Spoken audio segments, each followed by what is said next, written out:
Hello, my lovelies, love bugs. Thank you for taking the time out to come to my channel and check out my new true crime episode. Okay, my name is Julia, and I'm 40 years old. And I initially started this channel for the life of Renee. It's just a life, the things that I like to do, my children, the things that I like to do in life. A bunch of my hobbies and just basically the things that my family are up to. But I chose to share a part of me that something that I hold dear to my heart, and that's true crime. I love true crime. So anyway, today we're going to be doing a story about a woman in Houston, Texas. A lady was in Houston, Texas about domestic violence. I'm going to share this disclaimer first because this is something I hold true and dear to my heart. If you have a problem with domestic violence, he hit you once, she hit you once, get out of there. It's always help. You can call the 24/7 domestic violence hotline at 1-800-799-7233. Remember, the hotline is 1-800-799-7233. Mother of Houston, woman killed in murder-suicide raises alarm on domestic violence. I hope it do. I hope it do. I heard Texas really don't play when it comes to crime, and I hope they're really serious on this situation specifically because it's something, like I said, that holds dear and close to me. Okay. She was a mother of three, and she was brutally murdered by her husband in the southwest part of Houston. It was a apparent murder-suicide. The Houston Police Department came and responded to a 911 call at 4822 Gracilla Drive around 10:17 p.m. And this is on Christmas Day, y'all. What's going on, y'all? A man inside the home appeared to have murdered his wife before turning a gun on himself. Okay, they did a medical examination, and the records identified the victim as Franny Uresti, 34, and her husband is Roberto Hernandez, 43. They both resided together, of course, and their three kids. And this is just the past troubles, the little things that they was going through. And it's easier said than done to just leave them. He hit you once, just leave them. I know I have said that, but it's so hard. I think you will start, the sooner you leave the person and give you time to heal and grieve and, different stuff like that. And also try to make a plan, try to put money away, just trying to figure out where you and your kids going to go, search out domestic violence shelters nearby, and that hotline will also help you. Also, it's a hotline and locally here in Kansas City, Missouri, and it's 816-861-4100. That is for any women that is going through stuff locally. Anyway, the past troubles, police records, see, she done call the police and different stuff like this, and they have police records that was filed, and it was reported trouble on her marriage on December 14th. She told the police that her husband was tracking her every move and that she was preparing to file a divorce. That's what I was doing. The days after I got shot, the days before that, to lead up to that, everything just seemed spiritual. And, my husband, my estranged husband, he left and he made a comment, bitch, that's why you're going to get killed. And the next morning, the next day, I know I'm getting shot in the head. So that was kind of tough on me to rationalize it. I think it took so much of healing because I was so confused of who did it. And I was, of course, trying to recover from that incident. So anyway, Officers responded, provided her with a list of domestic violence resources. Please take heed to those domestic violence resources.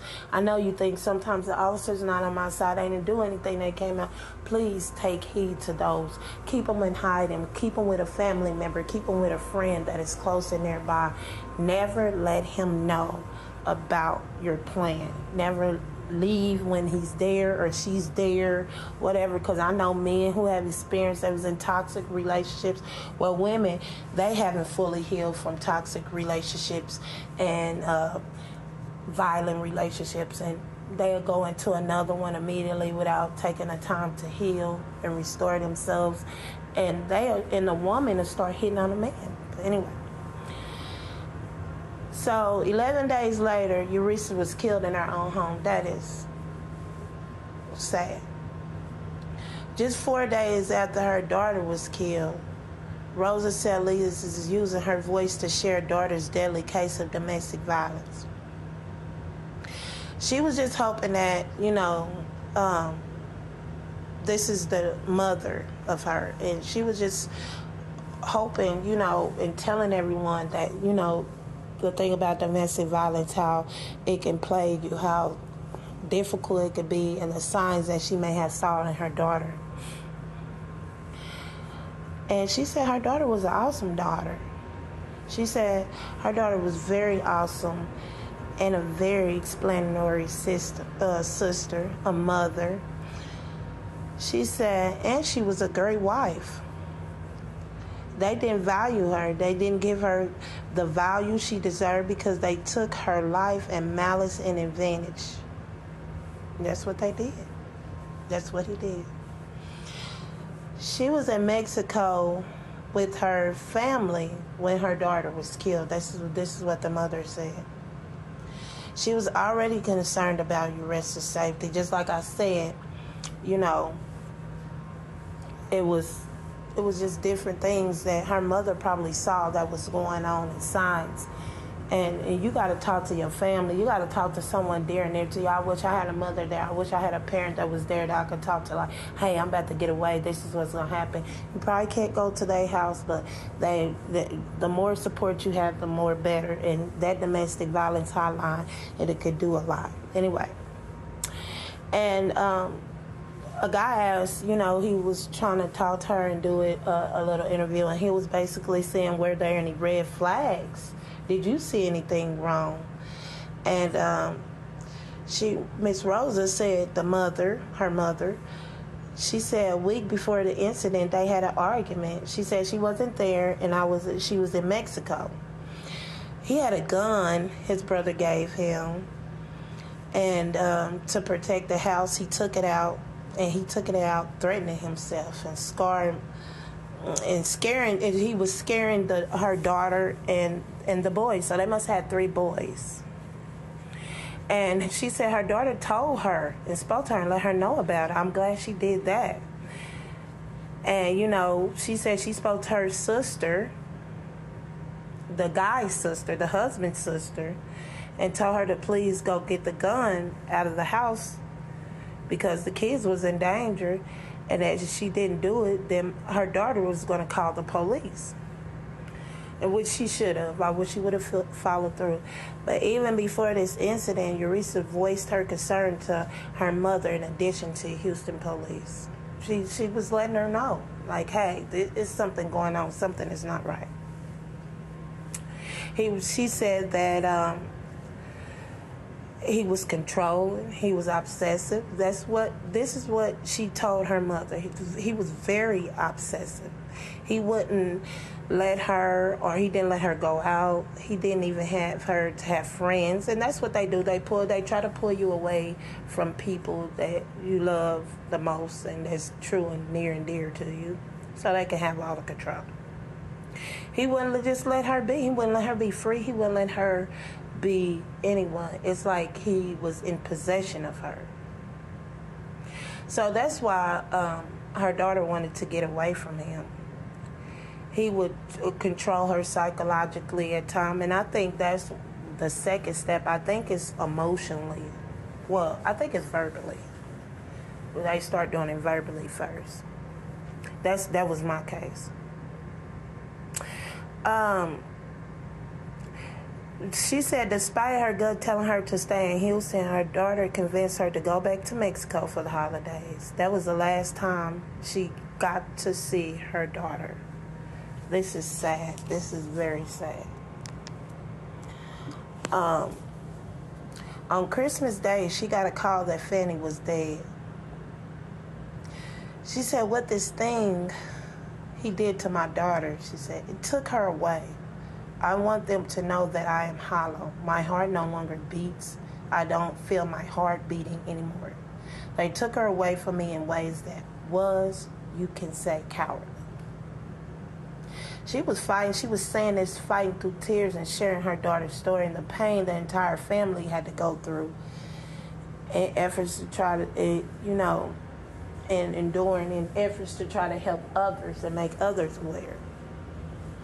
And she said her goal is to help victims of domestic violence get out before they get hurt or go to jail. I understand her.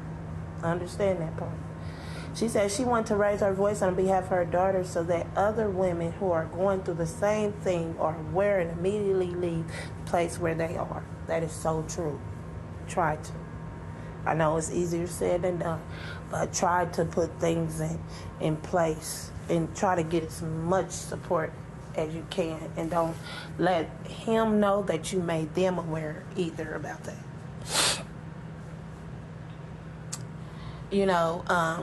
Don't stay. Don't stay. This is sad. I went through this myself, and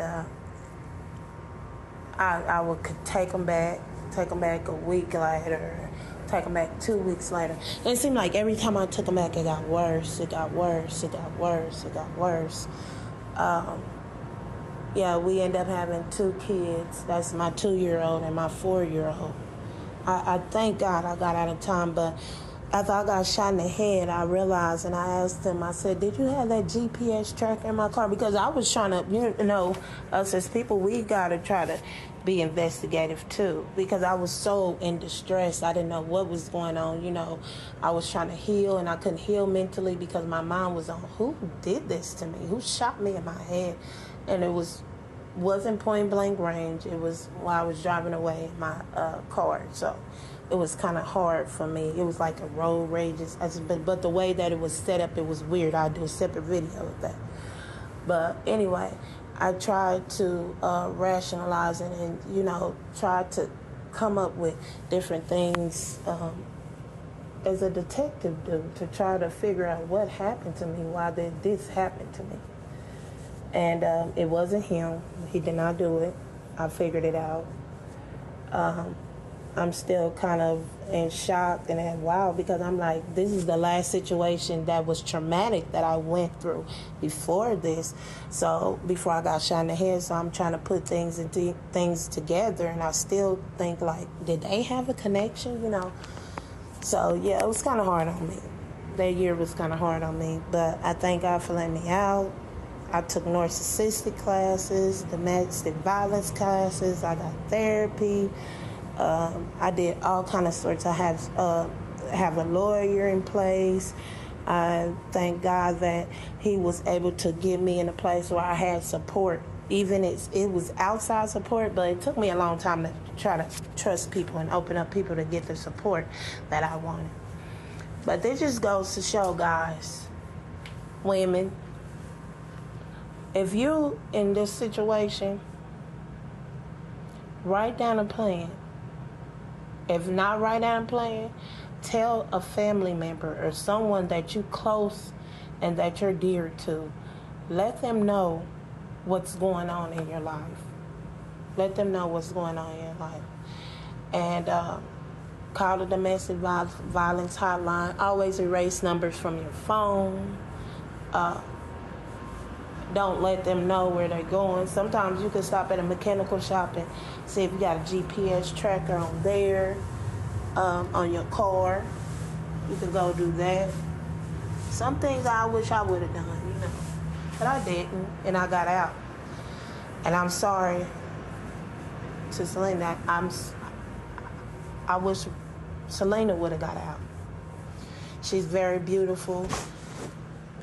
And she seemed like she was a great mother, a great sister, a great daughter. And sometimes us great people, we put ourselves in situations because we feel so great and we feel so great about ourselves and confident about ourselves and loving others, and we feel that everybody else is going to feel the same way mutually. And we look at the potential. We try to look at the potential in the person, the abuser, and we make excuses after excuses after excuses. I don't care if it's your husband. I don't care if it's a friend. I don't care if it's a family member. Never let no one push you around. Or that's part of domestic violence. It could be a friend. It can be a family member. It could be anyone, you know. Don't let people push you around. 2024, make that one of your resolutions to set up boundaries and limitations, but also have a plan in place. I had a plan in place. I didn't, really get to take it, how to put the plan in place that how I wanted to put in place, but I used part of those resources longer down the road. And it helped me a lot. It benefited for me a lot, my children. So that's it. That's all I have for you guys today. If you'd like to hear more true crime stories or anything else, any other content that you think I should do, please feel free to put under the comment section. Please like, share, and subscribe to my channel. It's a free way to help your girl out. It don't cost anything. It's just a click of a button. Also, 2024 is a new year. Happy New Year's, everyone. Make it your resolution. Make it part of your plan or goal to get out of the toxic situation that you're in and heal. Always allow yourself to heal. But that's it. And my condolences go out to the family. And I pray that they heal. And they always use, yes, that's another thing, always turn a tragic and traumatic situation such as this to help others, because that's going to help your healing. It's going to help it, I'm telling you. So thank you, guys. Always stay pushing P, and that's pushing P for positivity. And I will see you guys on my next video. Holler. Thank you, love bugs. Bye.